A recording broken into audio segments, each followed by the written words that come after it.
Thank you. Student performance. Ooh, Lindsay, right man, into it, I our see. Yeah. Keep on We're- trucking. everybody's brain soaking all this in. Yeah, I guess we can. Everybody's- I'll show you a lot of graphs. so. Yeah, this is the meat and the potatoes, to be Yeah. honest with you. All of this has kind of been, you know, Mhm. scaffolded for a reason. All right, so stop me if I go too fast, please. I know you Slow got down, some. please, slow down, please. Jeez. Come on, she's my ever-ready Energizer bunny.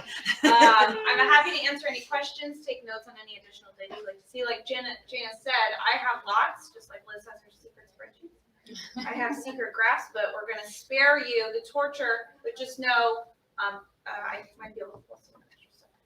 So this is just a sampling of some of the things that we looked at and what I shared with the leadership team, instructional leadership team here, in addition to some other data, and then we'll talk about kind of what that means and what we concluded. So you'll see some student demographic slides next, but we just want to highlight some of the things you probably already know. So we continue to see significantly above average populations of students with disabilities, significant, when compared to all the other areas, our local districts, the counties, and the state. We are seeing a growing number of English learners, which speaks to the success of the campaigns that you heard from Haley.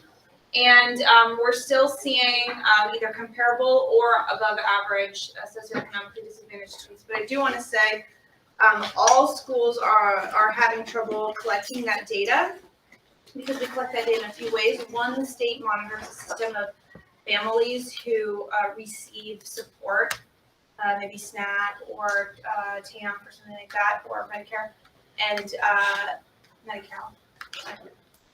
That automatically marks a family. The other way is for a survey that they get at the beginning of the year, where we ask for their home size, and then that calculates if they meet the criteria. Because of the new push that California is now feeding all families, no matter income, we're seeing it. They're like, why? I don't want to go with that. I don't want to tell you how much money I make. I'm not interested. There's no reason. So, a lot of people have to like beg for them to fill these forms out. And so we're having a similar situation where they're not interested in giving us that information. And we continue to serve traditionally underserved populations. That is who we are. We're seeing that time and time again. That the students that we're serving are those typically underserved populations. So this is for this school year's Census Day, which is the first Wednesday of October, where the state of California takes a snapshot of every single school on the same day and says, where are all the kids? And that day is the first Wednesday of October. I'm sharing this with you. It won't be posted publicly until next year, and you'll see the publicly posted data on the next slide. But this is this year's data, the enrollment on Census Day, how many we had on that first Wednesday of October, and then the percentages of our students. You'll see that our socioeconomically disadvantaged is always in this area. This is very common. We're not seeing big changes. Special education are sometimes getting close to 30%, which we have seen historically in places like North Valley because we were getting a lot of referrals for a while. So we're seeing those high numbers, but we're still staying high at all schools. English learners are getting up even to the double digits for San Diego. Is quite exciting. That speaks to what Kaylee presented. And we have Spanish-speaking EC serving students in San Diego specifically. That's great. And so we're seeing good numbers here. And then our foster homeless population is significant. So now the next slide is last year's Census Day information. So I'm able to, I know I have a it's small, question. I'm sorry. Yeah. Trying to create a balance in a school, like 25% or whatever for special ed, that is gigantic and costly. And draining of various individuals trying to serve all of that. Equally with the other ones too, but that one's a more obvious one in some cases. Not that you don't want to market to certain areas because you don't need more of something because it does take away from other areas. The other students will some degree suffer because you're spending money and time on this and money on this thing, and you can't be doing other things because of it. Not that they shouldn't get it, but the reality is, and this is an unusually high number in the school district. Just they see that kind of number, they just choke. Yeah. Because how much it costs. So I'm not sure you can get away from having that number, but on the other hand, do I try not to market to that number in We some ways. definitely don't market, I've got to say, and I in know you some guys way, used to not tease to me. deny them, but I don't need any more of them. No, we can absolutely not I mean, deny. nicely say that. but- Back to what. it was But at some Steve- point, if the scale tips over, we aren't financially viable. Yeah, but we find a way to make it That's work. right. That number keeps. Is there a way to it's- keep it? It has not gone, we've hit 30% before and we're Yeah, below right. that right now. So I don't think it's going to get over that. And what it comes down to is two things. And somebody mentioned, I think it was Steve or OJ, the word of mouth. When a parent finds a good thing, they let another person know, regardless of what we do and where we market, right? Word of mouth. Secondly, our general ed program is more like a traditional public schools special ed program because they get a teacher Right. who works with just with them. That teacher only has 28 to 30 kids. And we can replace assignments and we can stop and start things and we remediate. So we are doing all the right things to support students that attract more students who need that. Right. That said, And we're the good good at news- that. and we're That- very that's- dang that's- good at it. it's- that said, independent study is still not right for a lot of students. We have a very, very high expectation of work product and then moving forward and progressing. We have an incredible MTSS system, multi-tiered system of support that we presented to you. It's even getting better. Kristen got us a huge grant to make that system stronger. We have a truancy process that if the student isn't doing their work, that the student eventually will be referred back to their district because that's the law. The number are going to get bigger? I don't think it's going to get bigger. We had our big bump 5 years ago, 6 years ago, and it has been about the same since then. I was a principal of a school at one time. They let me do that, by the way. Wow. It was a substantial number of special ed classes for various, because they had this physical space for the one. And we concluded it distorted how the school was. You shouldn't be dominated by one thing over another. It throws things off. Does? And in fact, we concluded that we had to move some of the special ed kids to other places because the place was changing. And it was, but I mean, all of them deserved the very best. Yeah. But it was changing the dynamics within the whole school. And so I'm trying to think if this is the same kind of thing. It doesn't. Can't do anything yeah. about it. It doesn't change our dynamics because it is who we've become, right? Like I said, 6 years I know, it's but been it's about taking up that. more time and money to do something, and you're taking it away from someplace else. That's, I mean, That I'm is not, true. they I know. deserve it. They deserve it. Yes, Okay. absolutely. All right. And we'll speak to some of the program changes that will serve those students, but also serve every student after this. So it might increase our energies in those extra supports, but we're not focusing them only on subgroup populations. We're focusing them for all students because it benefits everyone. So yes, we make investments like that, but it's not just to certain groups. We actually roll things out pivot wide. So we're hoping to see those. So this is just the comparisons for our for the local areas and for the state of California. So I think you guys have access to this that you could see and really analyze like where we stand when compared. But there's a lot of criticisms about charter schools not serving certain populations, and I think that we can strongly say that we do, and that sometimes we do more than others. And so there's just that messaging out there about charter schools, and it's clear that we're not one of those. We're not creaming the crop. No. But this is like this. I always tell you this: the charter industry needs to be telling this story because our school's not even at the conversation in Sacramento. It's those other people that are bad. Yeah, And here we're a true partner to these school districts, absolutely. helping these students, Absolutely. but this is just lost in the fuzz. Yeah, well, and unfortunately, many charter schools, and I shouldn't have used that term. I'm going to apologize. I don't like that term, creaming the crop. That is what's out there from the marketing of other entities that don't like charter schools. We do take one, take all. We don't have any Right. kind of messaging that discriminates or makes families feel uncomfortable. And we are working every single day on that. Other charter schools, not so much. Well, you need to come and take our placement exam or whatever. So unfortunately, you're right. The charter school world needs to get better at telling this story because there are schools like us that are just come one, come all, and we're going to serve you really, really well, right? But that's not the case universally through Charterland, unfortunately. Awesome. So So that's who we are. We know that, we see that, and we can communicate that. So one of the things we've talked a lot about, you guys might remember this push with the credit completion. That was a really big data point that we looked at, and so we've been analyzing that. And we are seeing that students are having some challenging times. I run insurance process. I talk to these families and these students, and I hear it when they tell their stories about their difficulties. And so we're keeping our high expectations, but it's staying within reality about kind of what's going on with our students. And we're seeing a higher need for support and intervention, not just in academics, but also in their behavior and social emotional learning. And that's where MTSS really comes in. Like Gina said, Kristen got us some grant money that we're able to use to really boost this program and support our students. That are really excited about that. And we're focusing on the course completion, but you'll see more data on other measures of success. This is, I apologize that it is small, but this is the credit completion. I measured in 2 ways, and I did talk to the leadership team about why we look at it in these 2 ways. So the first, and actually maybe I should switch this around, but the first I want to talk about is the average credits that a student earns. Averages work where you can have someone low and someone high, and they sort of cancel each other out, and so it doesn't always tell the whole story. We aim for 30 credits a semester. That's what a traditional high school student takes. 5 credits a class, 6 credits. So 30 a semester is really the benchmark. And we want to see the average for a student who's been with us for a full semester. On average, what are they earning? And we want to see that number get closer to 30. But what we're seeing is some really stellar kids, really like they're taking advantage of the Pivot program, and we have some really good stories about those.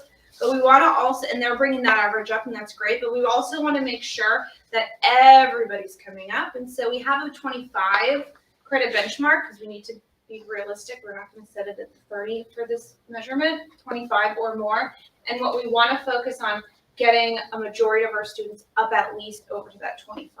So there's 2 measures here. Are we getting everyone up? And then what is our average credit completion? And it's starting to kind of go like this. We had a really big boost when this was like our top priority. We were talking credit completion all the time, and we still do, but it's kind of starting to like level out. And so we want to like really, and we're seeing some good growth over here, which is what I'm pushing, get more kids up. But the average is starting to level out, And there's a slide, several slides in, that you'll see exactly why. This is one of our key LCAP things, right? Wasn't this one of them? No, this is our primary focus for high school students. It doesn't really speak to credit completion. Is just one way of measuring whether we're meeting our goals in the LCAP, but this is our primary focus as far as the educational program. But you're about to see why it's going like this. So then this is the North Bay, North Valley, and then we have Riverside and San Diego. So you guys can look at these, and if you have any questions about it, let me know. Traditionally, Riverside and San Diego have seen higher credit completion, higher percentage of students completing those credits. They're different areas we talk about all the time, but we do see different types of students in the SoCal region versus the NorCal region. So we want to just be understanding that there's different struggles, different challenges. It's pretty obvious when I run this data all the time and talk to people that there is a pretty clear difference from the 2 areas. So I don't want you to be like, come on, NorCal, like, you know, they have struggles there that they're working with the students. Barriers.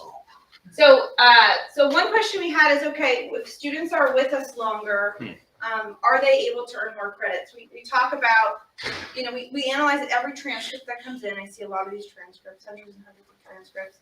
And we see, you know, something had happened at a previous school. They come to us, we see a lot of zeros, a lot of Fs. And it does speak to what Abigail said about it takes a while for them to kind of pick up sometimes, but we also see a honeymoon period. There's this really weird situation that happens with students. And so this is last year's credit completion based on how many years they were at Pivot. So last year's first year students got about 23 credits in the fall and about 20 credits in the spring. Last year's second year Pivot students scored here. Last year's third year students, and then their 4th year. And so we asked ourselves, like, are they getting comfortable? Like, what's going on over here? So this was just conversations that we were having with the instructional leadership team about what is this data telling us, and what other data can help us figure out what's kind of going on here. But we are seeing as students are trying to get out of here, they really do pick it up. That's true too. They're like, okay, I'm done being in high school. That's right. Yeah, motivation. Yeah. This is an average attendance slide. I know that Liz presented some attendance data to you. I also look at attendance in a variety of ways. We have a few ways that we look at attendance just to make sure like we're doing the things that we need to do. So I wanted just to point out, Liz's thing was really like, ah! But it's these slight changes, right? Like it's not a dire, crazy situation. And this is the last 3 years for each site. And so, you see some fluctuation there, but luckily no panic generally For the most on my part, side. for the most part, the gray is up now, and it's getting up more higher and higher, which Yeah, is we're- this current year. So Average attendance, that's not AD, is that ADA?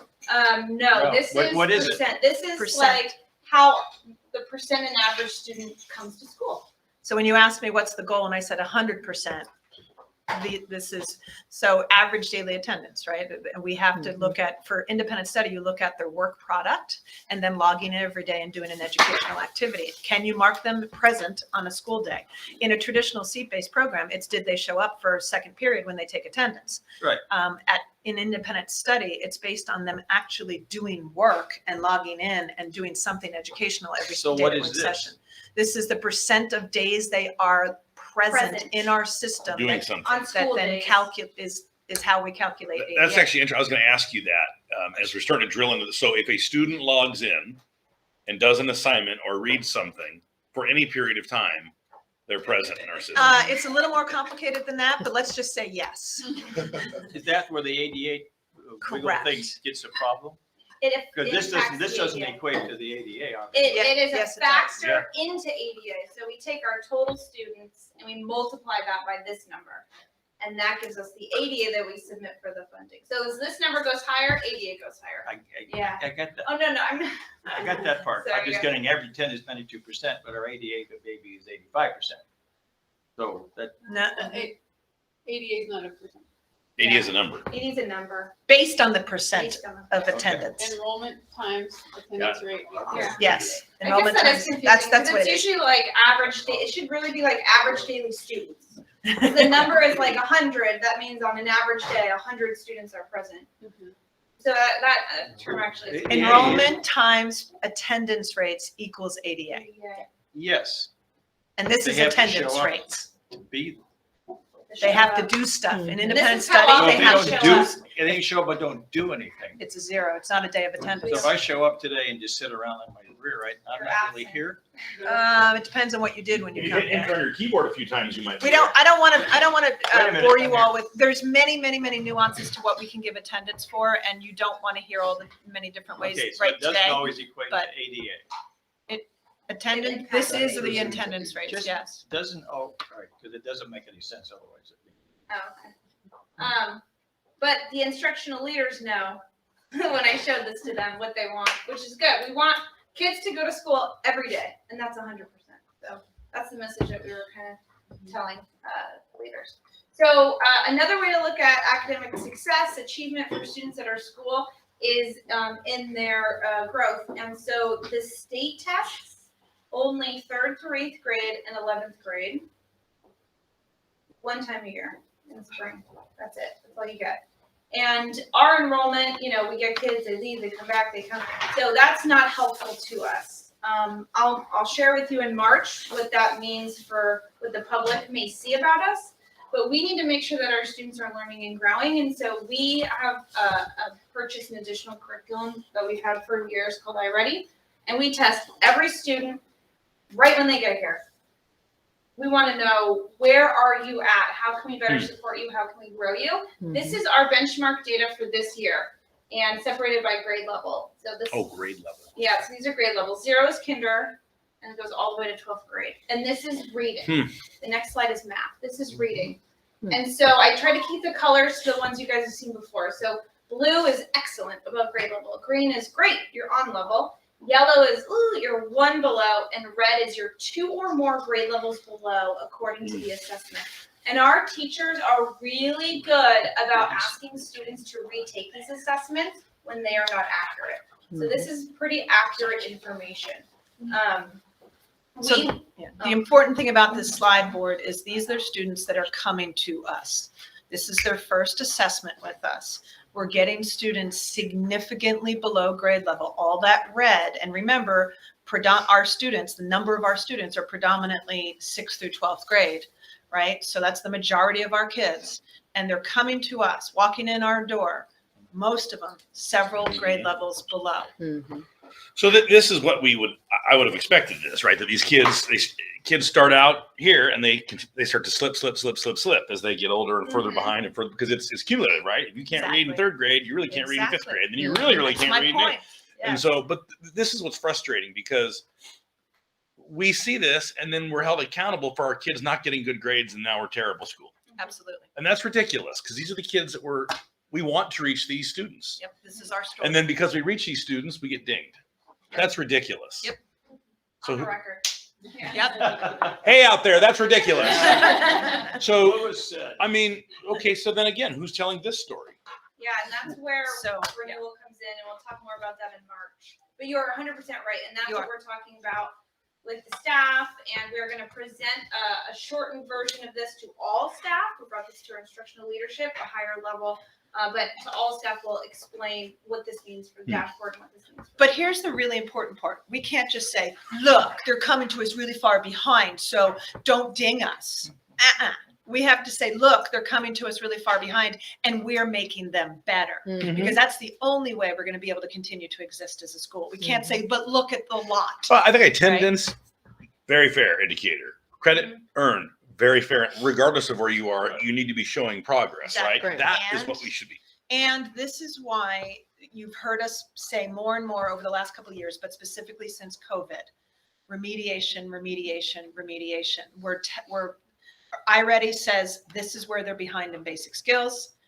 Then they get instruction based on where their skill sets are gapped, and we have to catch them up because of what you just said. It just spirals: 3rd grade, 4th grade, 5th grade, 6th grade, and many school districts just socially promote based on chronological age, and they just keep going, and we have to stop that bleeding and fix that. You probably do. Do we assess our students later to Yes. see? We just three assessed times them a this year. week, 3 times a so year. I'm excited to But we see don't the know. growth, but it literally We're is just teasing happening us. right We gotta now. wait till March. Yes. Oh, well, Yes. sorry, but that's soon. So let's show math. This is math. Yeah. Ouch. Ouch. But we'll talk about what we're doing to address it. We have done things actively already this year that we'll see the data coming in soon for that. And then some future action plan. Yeah, it looks fun, right? I'm a math teacher, so well, it's actually not surprising. And we had some great conversations. I know some of our people at the Lead Catch Flight. We had some excellent conversations. We had representation from our lead elementary teacher explaining like why in 3rd grade it goes like why and fit like she really gave the whole team some really good insights into these grade level standards and some trends here. So we're having really great conversations that are leading to concrete actions that our school will take to address this. Awesome. Oh, look at that! Shocking. That's the next slide. It's almost like you planned it. It's almost like I made this presentation. So we have current actions that we've implemented since the start of the school year. I'm not able to show you that growth, like I said, because literally this week is the 2nd round of that test. And students have just finished up some of this coursework. The last day of the semester was on last Friday. And so the data, as you know, is a little lagging, right? So in March, I'll be able to present to you those changes that have been made. So our current actions, and I also have a slide on additional actions we're going to take. So our current actions is we've developed 2 sets of courses, foundational courses. One is a math foundations series. There's 4 courses in the series that would get a student from 3rd grade all the way to 8th grade of content in 2 years. So based on where they score on their assessment, we wouldn't always start them at that 3rd grade level, but it has the potential to get them from 3rd to 8th grade. But we can place them somewhere in that spectrum, and then they can get to that 8th grade, and then we can use the more traditional coursework. And then the same for reading and writing. It spans from a 3rd to a 8th grade level, depending on their reading scores. And we're really excited about these courses. Kristen works really hard to work with the teachers to identify these students as early as possible. So they're not in 9th grade English going, I don't know, F. We get them in that course series where it's appropriate and get them up to the skill level where they could do a 9th grade English. And that's happening right now, and it happened all last semester. So we'll see what kind of gains we got from that. The iReady assessment also comes with an instructional portion. So every student who takes the test, it then assigns them lessons based on their score, what they got wrong, what they got right in the test. And so every student, when they click their iReady, it gives them their lessons. And so we've incorporated that into their core coursework. Last year and years before, we said, oh, we need to do iReady, we need to do iReady. And in their mind, oh, it's separate later. It was on top of their core extra, coursework, and they they couldn't didn't get them know. to do it. Now they have to do it. It's for points in their class. And so it stops every student at every unit and says, you have to do iReady. And they can't move on until they do it. And so any student who's tested out is above level, they get excused from that because they're on. But everyone else, and as you see, that's plenty of students, will do those assignments. And so those are both in the math and the English classes. That's the two core subjects there. We also have IXL, which is a repetitive math. We use the math line practice. As you may or may not consider an online education, the different forms of ways that students show what they learn or learn. The curriculum that we use, and actually, to be honest with you, all online curriculum is very text heavy and like video, and then there's not a lot of opportunities for students to actively engage. That's just a gap in curriculum. It's not anything we can really manage, except that we can purchase supplemental materials and stick it in. And so that's what IXL does. It actually has students doing it in real time, giving instant feedback, and they watch as they improve. There's like a score bar, and as they do well, it goes up, and as they miss some, it goes down. And so it's this instant thing that the other curriculums can't provide. So we've embedded that. And then Khan Academy, which is a really big, now huge, video. They have videos, they have other things, but we've actually linked it before every lesson. So Apex might not have a partnership with Khan Academy where they're allowed to put it in their curriculum, but we can because Khan Academy is a free service. Like they're on It's YouTube, free. they I was have going to ask everything. how. Yeah. Wow. And so we went in, we put in the work and the investment to go in and actually put Khan Academy videos and so boost that curriculum because we have the capability to do that. We had a thing called Buildwork, and it was set up, and it was the same basic idea that every day, every kid got a little piece of paper in those days, that had to do 4 problems that were kind of appropriate for the grade level they were in, but it was varied as to what it was, and they got their brain. And they did that every day. It was part of the process, in some cases, calming them down. And they just started doing it. And it was repeating certain things that they had done like 6 months ago. They just kind of, a problem.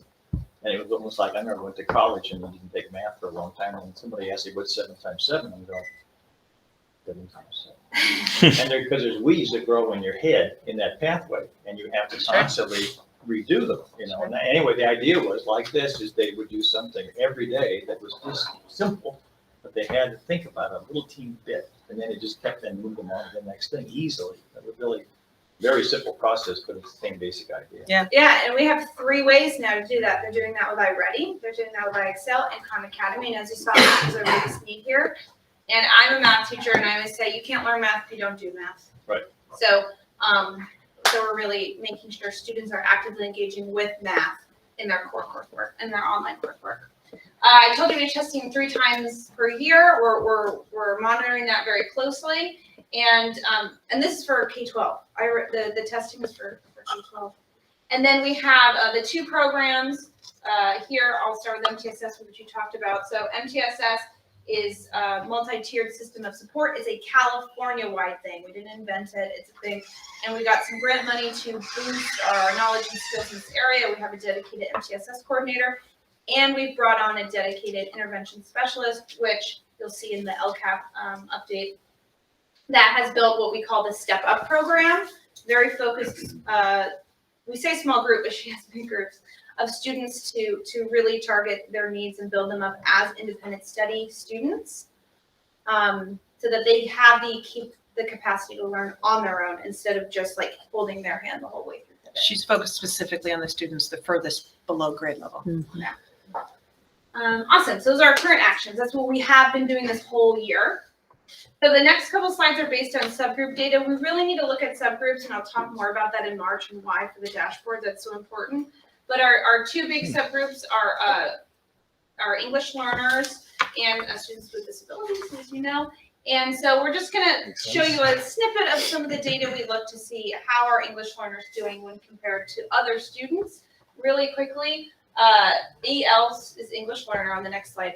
EL is English learner. RFEP is a reclassified fluent English proficient student. They were EL, but they are now tested out, but they were EL. And then EO stands for English only. Now, did I recall English learner, you qualify if that's not the primary language in your home? And No, then you take a you test. take a test and it Oh, puts you okay. at a certain I level. see. So even if it's not your primary, that doesn't mean that you're in that. Yeah, a lot of times we have families who it's not their primary language, the parents, but the students are perfectly fluent. Okay. Yeah, so not everyone has to take that test, but if you answer on a survey a language other than English, you're kind of flagged to take the test, and then the test tells you if you're an English learner or not. Yeah. And then if you're an English learner from another school, you stay that English learner. We don't retest them. They're They an come English to learner. us They as come English to us learner. until we test them out, Mhm. which is the RFEP. So this is just, I know it's really small. It's just a snippet of the kind of data that we looked at as a team. We looked at their attendance. Are English learners attending school at the same rate as other groups? We looked at the average credits that they earn. Are they earning similar credits? We looked at their iReady growth from last year, because I don't have any growth from this year because we didn't take a second. We're taking it now. But last year, are they growing more, less, or in comparison the same? And then also the iReady lessons. So those are the individualized lessons after they take the test. Are they doing more, less, or the same? And so this data was really interesting. We're seeing lower attendance rates, which isn't surprising because I talk about this all the time. And then like lower credit completion, but like not that much on the attendance. no, not that rates. much, but Yeah. just generally. What I can't see what is this? Oh, 2% or Yeah, it's like, but compared to English only, it's like 7% Okay. difference. So this is 80 and this is 73. I know on the graph it's and then but they're doing more lessons and like really growing a lot. So it's like it is an interesting conversation that we've had about like, oh, maybe in these metrics we're not seeing success, whatever we were defining that. But maybe in these metrics we are. And what does that mean for Pivot? What does that mean for English learner population? What does that mean for our program, and where is that going to take us? So we have on a slide kind of some conclusions we've made, but this is just a little idea of what we kind of analyzed in conversations that we had. And then students with disabilities, same idea. Let's look at them and ask those same questions. You can just go because I'm just going to say this. So students with disabilities are on this side. So they did have slightly lower attendance, although not that much. It's only like 2% difference. They do have lower credit completion data, which shouldn't be terribly surprising. It is so more of a challenge sometimes for certain students with disabilities to complete their credits. But similar to the English learners, we're seeing more growth and more interaction with the iReady lessons. And so whereas if we just looked at this, we might go, oh, no success, I don't know. And we look at this, that might be a measure of success. So looking at a lot of data really informs the decisions we make about the program. Okay, this is on purpose. It was on purpose. I asked you That's to put string this art. in It's a here. Rorschach test. Yes. It's pickup sticks. this is what's going on in our head Remember right pickup now. sticks? Exactly. No, That's our world. this is one of Yeah, my what did you favorite say again? I slides. don't remember.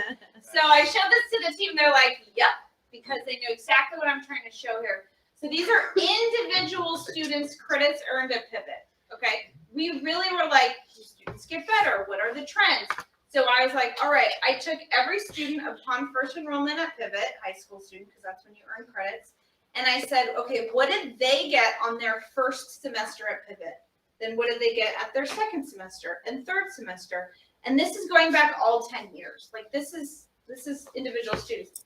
And it tells us very clearly, not all students follow the same path.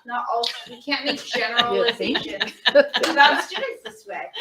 So go ahead and go to my next slide. But then I took the average. And we are starting to see some trends here. It's prettier. So I think it's a good reflection about how Pivot operates. Each individual student really does have their own needs, and that's why our program is designed the way that it is. But when we average it, we do see the trends, we do see the growth. So I thought it was a really great visual on Pivot in general. So we are seeing, this is for the last 10 years, a student's first semester at Pivot, second semester at Pivot, no matter when they were here, just their first semester, all the way through. And I added the trend line there. And we are seeing that students are growing as they figure this out, as they learn how to be an independent learner. It is not easy to learn independently. So we support that and grow them as they stay. And then, of course, Craig asked, well, is this because of them or because of us? That is a great question. Are we getting better and they're getting better? Maybe. And how can we talk about that? What kind of data can we analyze to answer that question? I would say it's both. It's of course, both. But It's both. so just a preview into the conversation I had with the team and prepare for March. When we talk about the dashboard and what that means for renewal, which Dr. Loomis did speak to, the legislation around AB 1505 and how we are renewed based on dashboard criteria. And so we had an exercise where we looked at where we stand and how we can grow. And this is how our colors are. This is a California Department of Education public-facing webpage called the California Dashboard. There are a million different ways that they slice and dice things for us, and all these little metrics and these little meters and these needles, literally.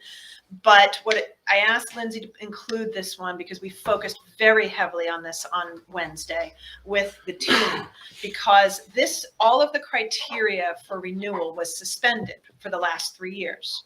And as Dr. Loomis said this morning, and we're going to talk in a lot of detail about in March, it is now being re-implemented, but because we didn't have state standardized testing in the same way for the last 3 years, it's changing over the course of the next 3 years, the criteria for renewal, sort of, right? But the bottom line is they take all of your state testing that happens in April, the SBAC, and they jumble it all up into this machine and pumps out, are we good or are we not? And are we red, orange, yellow, green, or blue? Based on our kids' testing. Now remember what she said earlier, this is very important, only grades 3rd through 8 and then 11th grade even take the tests in English language arts and math. We are predominantly a high school, so we're being judged by 11th graders, period, end of story. And those 11th graders might be 60% brand new kids to us that year, or from the year before, or the year before, or the year before, right? So we may not be able to affect a difference, right? But yet, like you said, it all gets thrown in, and this is how they judge us, which is why what we do with iReady and our internal assessments, our benchmark 3 times a year assessments, are remediating them, showing the growth is so important. But still, this is the public-facing website, okay? And this is what we're being judged on. We have to figure out a way to go from red to orange and ultimately orange to yellow, period, end of story. And we're going to get into the metrics of that in March, not to the same detail as we will with staff, but you need to understand it because it's do or die, right? So there's nothing we can do. And there's nothing we can do about that legislation. Yeah. So This is our current, Oh, so No, this is the a makeup this thing. Is, so yeah, we're, no, ignore it. Yeah.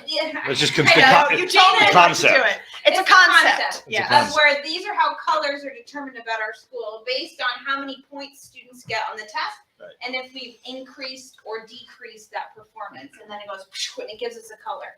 And so this is the activity I did with the staff, and then this is how we're going to really focus on how to move the needle on the color. How do we make a color change? This is how you have to follow. If you this just chart. Googled right now, California Dashboard, it'll give you a little search bar and you can put in pivot and any one of our 4 pivots will show up and you will see varying degrees of whether or not we got colors, but it's the colors from several years ago because they suspended it during COVID. So, but now it's being reignited and reengaged and implemented again. Next year we'll have colors. We will Is it have high colors. school? CaliforniaCA schooldashboard.org. Is this, Yes, This it's will by be done by LEA, school. which Is we there are. a Oh, I'm sorry. is there a minimum number that would even be assessed? Mhm. I mean, so if you only got 3 kids to It take the depends on the test, category. It depends on the They category. generally say 30, but we Yeah. always hit that mark. Subgroups are 11, and then general all students is 30. so we have to have 30 or 30 more, testers. and then they 30 can- then testers. they'll do it, they can do it. If it's 29, then that doesn't show up. Not a color. It's No. too small. Yeah. Yeah. A sample or whatever. Yeah, exactly. Got it. Cool. All right, our future actions. So after meeting with our instructional leadership team, showing them that data plus more, what can we, additional to what we've already implemented this year that I shared with you, what else can we do to make an impact on student success and achievement? So And- time out 1 second, please, Linz. We put this was not in your original presentation. And as I mentioned to you when I sent my executive director updates, I said, we will probably add a slide like we did last year or two. After we meet with staff, we analyze the data. We don't have all of the data because this is the first year that high school students are using iReady, and they just took their second one. So we have no growth data. So the team will be meeting in about 3 weeks to analyze the data more. We have all kinds of to-do lists and action plans, but I wanted you to hear, because this is our strategic planning session, what at least for after 2 days of analyzing the data, we have come up with. This will continue, this will be more. It doesn't go into the LCAP because the LCAP is broad. These are more like the steps we take, within those goals of the LCAP. But these are the things that we came up with after analyzing the data. It was a different slide. We just uploaded it last night to your presentation, so it's different than what you first saw. But this is where we're headed because this answers some of the questions of where do we go from here, right? So Well, we the answered thing some is- of it for you. Is, you could have 5,000 objectives and, you're gonna go, that's great, but we're never gonna do them. Exactly. Is somehow saying, we can do these 2 or 3 things. And we could do 4, 5, and 6, but not really. Because we're all gonna go crazy. And it's trying to find the best of the 1, 2, and 3. Correct.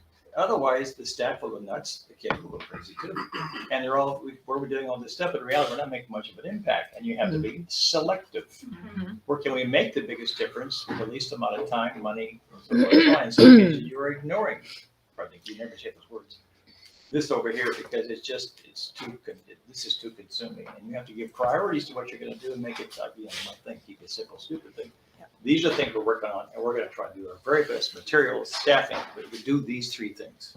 Yeah. And nothing else, we'll try, but my only recommendation is not to have too many things flying around. Because Correct. nobody knows what the heck they're doing, because they have no idea. Yeah. The context with which we discussed it is the gain or the benefit versus the cost, Right. right? And that's human resources cost, not financial cost. It's, how much effort. It was effort versus the gain.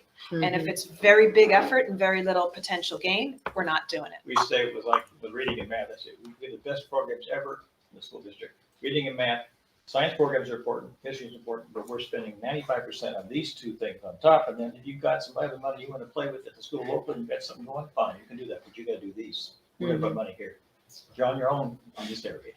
And that's the same thing, some priorities. So what you'll see here is a big focus is on how we message the testing, the state testing, since the colors, the dashboard is back.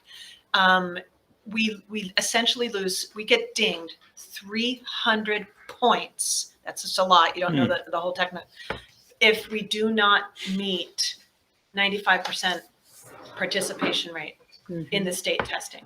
Wow. 300 points per kid, that is essentially below our 95% threshold of participation. That is a lot of points. It takes any potential we have of being in the green or the blue and brings us right down to orange and red. Just I'm oversimplifying the way it works. But so we need to, what you'll see up here is we want to focus on our subgroups, ELD, you see that. We want to focus on embedding more of the remediation into the curriculum because it's working. And we need to focus on how our teachers message and the effort we put into getting the students to participate in the state testing. That one is a lot of effort is going to have to go into that. And it's going to result in a big gain if we're getting dinged 300 points for every percentage. You know, basically we are below 95% of participation rate. It's going to be one of our toughest challenges though, but it also has the biggest bang for its buck. We just have to do it. So that's just in essence an over summary of what we're focused on here. And you're going to learn more about the dashboard in March and learn why we need to get more kids in concurrent enrollment, because that's also another metric and blah, blah, blah. We used to find kids who were really close to moving over, and Yes, they got a lot of time and effort put into them because they were, the other guys, pardon the expression, at the bottom, we had to move these guys because we had reality of testing the results. So if exactly. they were like a 3 and go to a 4, but it wouldn't take much more to move them across that spot. They get a lot of time put into them. Bingo. Just reality. Bingo. Absolutely. So that's, you know, where we went with what we see our future. Thank you. And Lindsay, the amount of data that she has, I'm like, well, can we compare this to that and this to that? She goes, yeah. You know, it was amazing. And remember the days where board member Black was asking us for more data? He would just be like so happy. Yeah. So the next part of our board agenda is to discuss where you all as the board, given what we've just suggested, where you all think we are, answer some of those questions we had on that former I actually slide. still had 2 questions on that slide. So Yeah. how confident is the administration that, I mean, this is your work, so I guess you're confident that these can really move that needle? I mean, do you feel this is a good Yes. plan and you have the resources you need to do this stuff? Yes, and this list will get a little bit longer when we look at that second testing, the results of this week's testing, and see how the kids were or were not growing when we do this second benchmark assessment. But I think I can speak for the team, and Abigail or Kristen, if you want to, or Travis or anybody want to chime in. We've really analyzed it quite a bit, and we think this is going to help a lot. There's probably a few more things after we see the second set of testing results that we would add to this list. But The other thing that's hard that I think makes us different too is that our students are transient, right? I mean, so what's the average number of semesters we have a student? 4, That's a great 4.2, question. 3.8? I mean, Look up. you know, because that's just moving target. We get them, they're out of here, they're back in, they're out, because we're trying to get right. We originally were a school that would get kids back, get a leg back up, get back on the horse, and then put them back in the traditional school. Now we're starting to see more students want to be here, right, and hang out and finish with us, which is neat too. I mean, that's a testament to the staff and the team. But that's a metric I think that also impacts this. How long are these students here? And in that population of 11th graders taking this test, how long have some been versus, and that's unique, because if you Tascadero High School, those students have been there for 90% of them for 2 years, and their 3rd year in high school. You know, that cohort has. So that's another challenge with this stuff. This is, you know, brilliant state education scoring at its best. It looks like. I mean, how many people sat in a room and came up with this thing? I mean, this is like a one size fits all in the worst way. exactly, That's my official statement. it is. You're absolutely right. I mean, It's wow. well said. But to Lindsay, it is what it is. Quit whining about it. You got to figure it I out. didn't say that. But that's what I heard you say, and I get it. I You get just it. said it. I get heard it. you say it. I get it. Okay. So we have one more presentation, I think, before we jump in on Yes. LCAP. Yes. Yes. So let's hit that. Everybody okay? Yes. We're hanging in there? Okay. And then we'll get into our discussion. So I'll speak to this because I made this document last year. So you might recognize the document from last year. So last year there was like a 1-year requirement that all LEAs schools present an update on the LCAP fiscally and in the implementation. And you guys really liked it. We got a lot of positive feedback about it. That requirement is now gone, but we're going to continue this. We really, really like it. You guys really like it. It's perfect. So this document, and you have it, hopefully the PDF that you guys can look at. And I did mark in italics at the bottom. Oh, I can read that. I actually can. If there were significant changes. You Oh, don't that's have to better. reread the entire Thank you. document and look side by side what changed. Just scroll so you can see the little note. Sorry. So if anything has this little italicized note, that's a change from last year. So you don't. I just want you to save some time. So sorry, just go back up. I'll just set up the structure one more time. So on the document, we have the goal, the LCAP goal, and then the actions, specific actions that we put money toward to support that goal, and then descriptions of it, and then our current status update. Is it fully implemented? Is it partially implemented? What are we seeing with each action? Do you want me to go through each one or just point out the changes or I just like being refreshed on what we sure. So I'll go through said, this just really high quick. level. If you don't, Yeah. So the first goal is like welcoming, caring environment, building those relationships. We do that through MTSS, which has been fully implemented this whole time. We have student equipment and materials that has been fully implemented this whole time. We make sure they have what they need, including technology management. Here's an update. So last year we wrote partially implemented because we hadn't done a Google Console audit, which is essentially like the management of the Google accounts, the Chromebook devices we loan out, all the settings we use. We finally moved forward with that audit, met with the team that does these audits. They're special to schools. It's just schools. And so we had like a 200-page document that we went over as a team. Liz was there, Alex was there. And so we actually did great. It was just all of our stuff's great. No glaring issues, but some suggestions that we're going to move forward just to make things a little bit better for the experience for students and the safety and security of the network and the devices. So that's a big change. We're excited about that. COVID safety, we have a COVID coordinator. That's been fully implemented, going great. She's the best.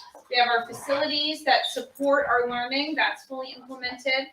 Our professional development is into 2 categories. Just professional development and targeted to those unduplicated pupils who are socioeconomically disadvantaged, foster, or English learners. Those are the subpopulations addressed in the LCAP because of the funding. Like we get funding for students with disabilities from elsewhere.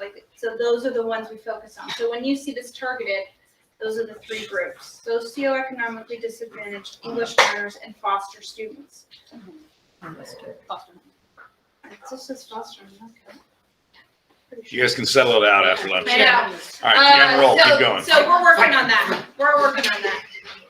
We're always working on that, always getting more professional development. We have bus passes for our students to be able to come to the resource center and student meals for them to be able to eat food.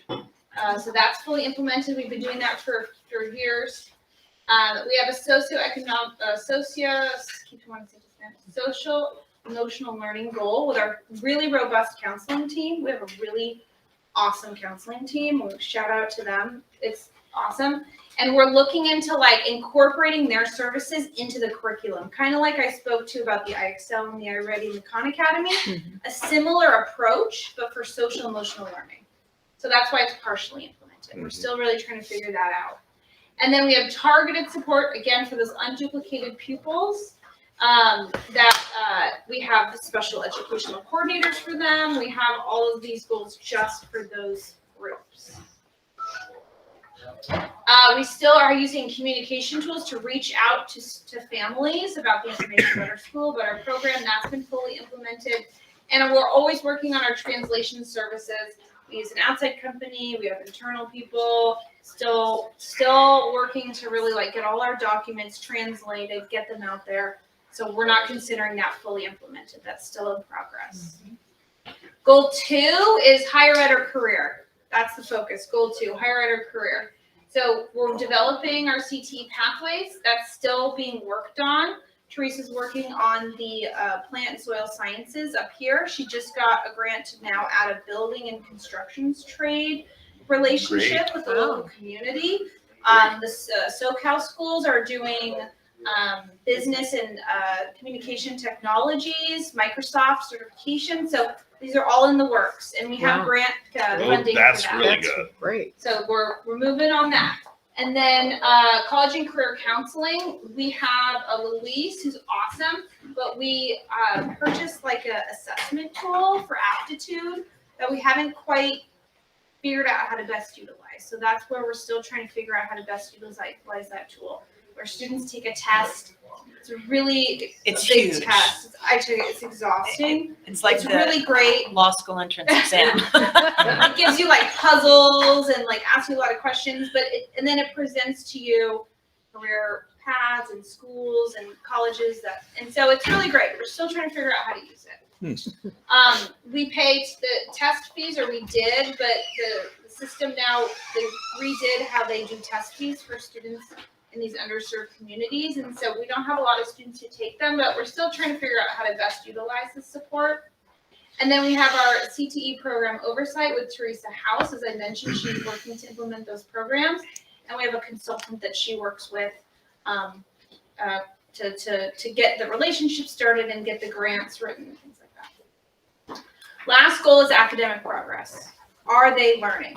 And so the money we put to that is, so we used to have a reading literacy specialist. We've moved that to an intervention specialist, a more not so focused one, more skill building. The step up program that you saw. Yeah, and so she's awesome. She was one of our educational coordinators, one of our really successful educational coordinators who's been with Pivot for a while. And so she knows exactly what needs to happen because she's had caseloads for years and years and seen exactly what needs to happen. So she's doing that. It's doing great. And then we have targeted supports for those unduplicated pupils. And we have Luis who works one-on-one with students to actually, Phil helps them fill out applications, helps them like fill out amazing. FAFSA. You guys He met him. has He meetings presented. with them. And I mean, he's really making sure, he told me, because I meet with him weekly, he told me that a student told him, he kind of like, encouraged her to apply to colleges. She got into 3 colleges. She wasn't even considering applying at all. He was the one who you can do it. Let me sit with you. She got into 3 colleges. So that's the kind of impact he's making on these students who didn't even think that they could do it. We need to clone him. We do need 100 Luises. We have our supplemental curricula, which I spoke to a little bit. That's been going. That's fully implemented. We've been improving curriculum every year. I spoke to that too. We always do that. We have our aides. We used to have a hard time last year hiring, but now we've hired them. We have aides at all the sites, and they're really helpful with the students. And then we're overseeing those academic programs, and that's kind of part of what we're meeting about and making decisions about. And English learners specifically, we're still working on that program. And then is that it? Oh, and then this is the EL goal. When your school has a certain number of English learners, you have to have an EL goal in the LCAP. So North Bay has over that amount. So it has a separate English learner goal. Okay. And then these are the 3 actions for that goal. We have designated EL educational coordinators. That's now fully implemented. We have an ELD teacher. That's finally fully implemented. We didn't have that last year. And we have EL curriculum. So we were able to move on all 3 actions this year as compared to last year, where we were still trying to hire, having a hard time finding people. And now we're set up. Thank you, Teresa. Yeah. So now we need to just monitor the program. You know what I mean? Now it's set up. Now we can build it. And that is the quick update. Great. Hopefully that was No, that reminded me. And San Diego will probably have an EL goal next year, and maybe Well, they need 30. Because this is largely driving our focus is in these areas that we submit to the state, right? Yes. This is what we're saying to our authorizers in the state. and This is where we're working and what we're doing to get there. Yes, So- this is specific to how we spend specific monies, right? We're doing more over here for other things and other populations, but this is specific, It is our whole budget. though. Yes, it is. Yeah, They have us report on our whole budget. yes. They have her reporting. Okay, everybody want to stand and stretch for a couple minutes? Yes. Then we'll get to, so we'll recess for a few minutes and let everybody get some, before we get into our discussions. Thank you. That was very helpful. Yes. So, Hey, it pays off. Come on. all right. So I think for the last part of our meeting, I'll ask if there's any, before we get into our strategic working session, if there's any member of the public that would like to comment here. We haven't had public comment for a while since on the presentation. So if there is any, is there any out at the sites, Liz, or online? Raise your hand, please. None, there's just a little bit of, messages in the chat, but nothing Okay. relating to current items. Okay, so what I'd like to do, board members, is pull back up.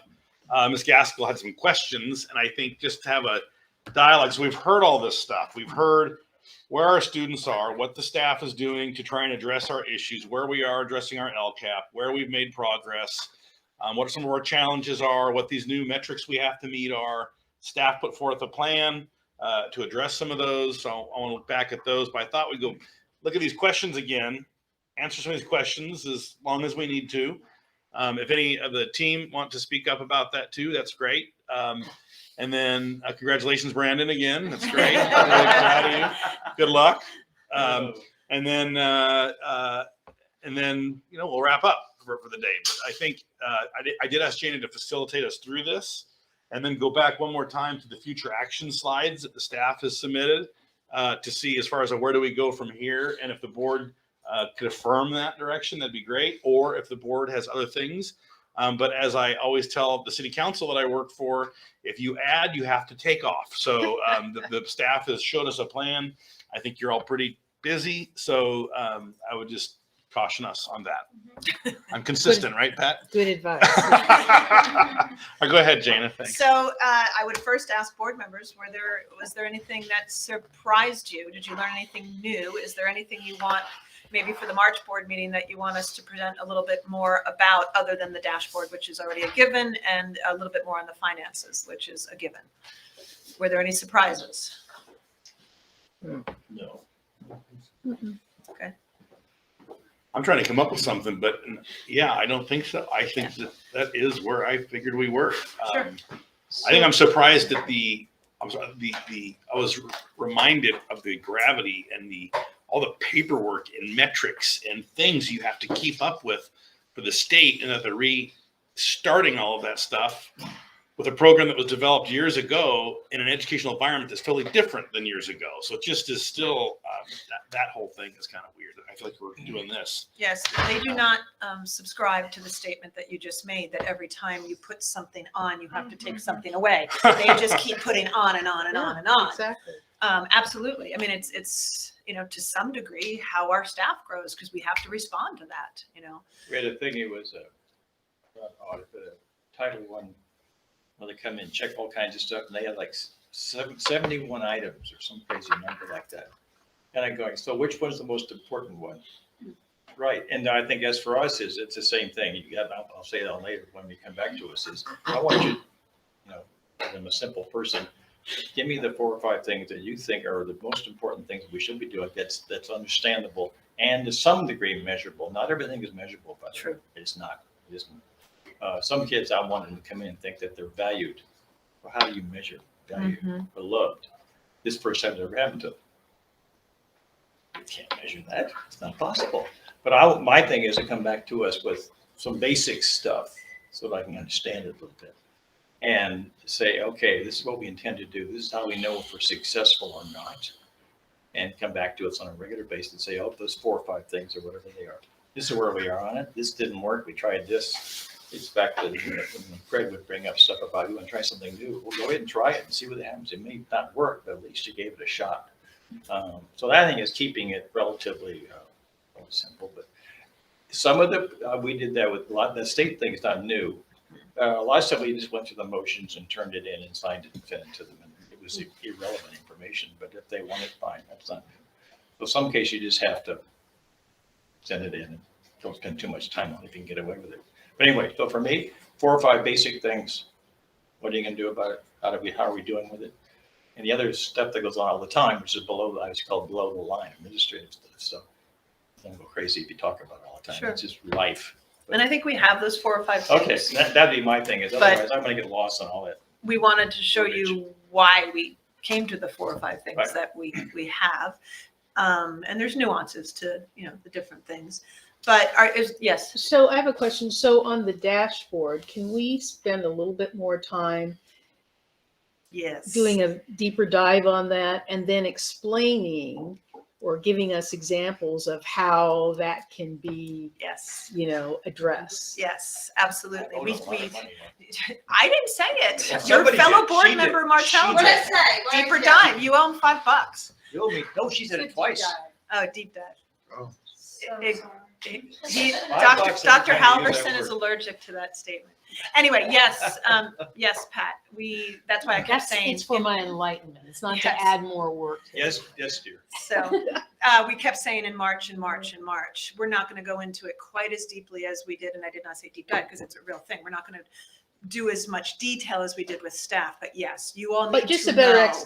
a deeper Yes. explanation. It Yes. doesn't require you to do a whole lot more work, just so that we have a Correct. clearer It understanding. is on the agenda and Lindsay and I have been talking exactly about it. I did ask her to put that one little sample of what the visual is Mhm. so that you know it's coming and how we're addressing it. Will we know what colors we have in March? Yes, No, no, you know because your colors. You know your colors in December. But but I think even then, I could we predict shouldn't our be, colors that's what I in want. June. That's what But in not by June. March because the kids test in Okay. April. I like magenta because. Because it'd be nice to know what we think our colors are and how you have this plan you've put together, where you think we can get. I would like to talk to, that's kind of, or is that some of what you're like? Yes, what- yes, So exactly. what do you think about March, introducing the dashboard, how it works, what it means, and then June, where I think our colors will be? Well, Okay. and along with that, could you give us some examples based on what you project, what the testing results in April might be?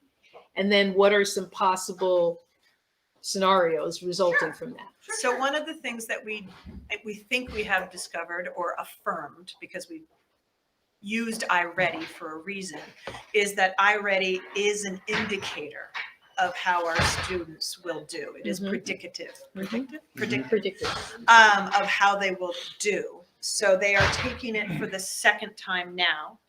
And that's assuming that we don't have students rushing through it and finishing. And again, the teachers are very good at making them go back and redoing it if they And they're are. communicating the importance of Yes. these things. Yes. Very much. And then they will do it again, a third time, the students, so that we will have, 3 times. That's our internal assessments.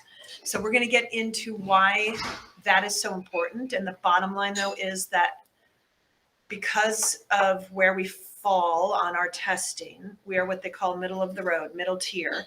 We'll explain this in March. But what it means is our authorizers are allowed to use the iReady assessment data to determine whether or not we are renewable. So we are spending as much time emphasizing the importance of iReady, testing well, every kid testing, every kid doing remediation and the instruction that it puts them in, and testing 3 times a year.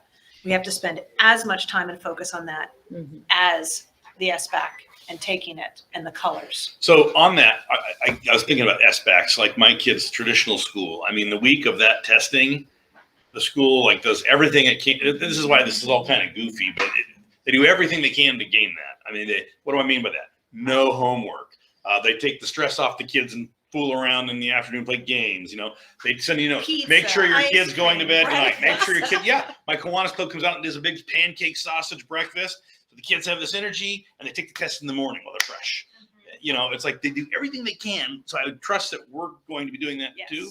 Yes, that is one of the things that was on our future plans. We've always done it. We just need to do it now on Mhm. steroids. Right.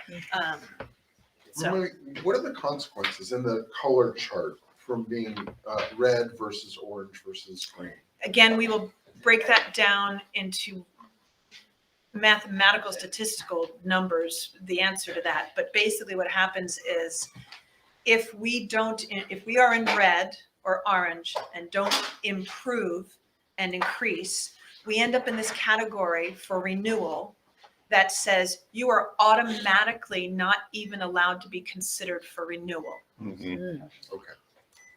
Thank you.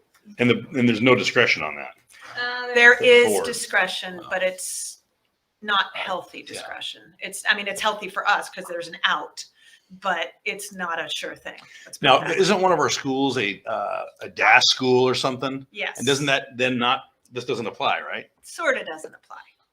They still get colors. They still, in most areas, they still get analyzed. They still get judged. but there's an asterisk next to the judging. So wasn't there a point that we were going to look at some of this data and see if Lindsay other schools Lindsay really and I should be do it characterized as monthly. such? I bug her to do it monthly. And this year I said, Lindsay, the elementary program here in North Bay is the smallest it's ever been. Remember I mentioned something about the denominators and we're a K-12 school. So how many, I've said this to you before, how many pregnant second graders do you know? And that's one of the categories you qualify kids for our schools for DOS, right? But we have to, because we're a K-12 school, those students that are enrolled in elementary has to be part of our denominator, which then makes our quotients, doesn't work. We don't reach the 70%. This is the smallest elementary we've ever had at Pivot North Bay. Now is the year to run DOS. And Lindsay was like, we're at 69%. And that's without digging for the information we need to qualify. So we will qualify North Bay this year, right? Yeah, the window will open next month, and it's a two-part process. I don't know if you remember, I presented last year on renewing the North Valley, but you submit how many students are in each category, and I'll submit that to the state, and then you renew every few years. So it's not permanent, but We were doing testing and like, this is not new, by the way, all this stuff. And Yes. there was a family that had really smart kids that were on vacation during testing. And we seriously No were kidding. trying to find them, Yeah. get them in because it was a large population and that would throw the numbers off. So we were trying to figure out a way to get those guys into the school while they were in vacation. Correct. I'm sorry, it was, that's the way it works. I got it. And part of our plan, just so you know, the level that Dr. Halverson is speaking to, who do we say is a junior versus who do we say is a senior? Right. Because they actually, our kids can move up to the next grade level mid-year. And let's analyze that and who will actually be taking it. And Who can we there's move lots up or of- not move up? yes, Time, Yeah. like tomorrow or the next day, okay, we'll wait a day and then. but let's make sure that we have the right kids being tested. Is Okay. what it comes down to. Yes. So So that was a good Not discussion. just making sure that they're all grade levels, appropriate, that's all. I was just thinking this as I was listening. As the stuff gets more complicated and more challenging, clearly the staff is keeping up with it.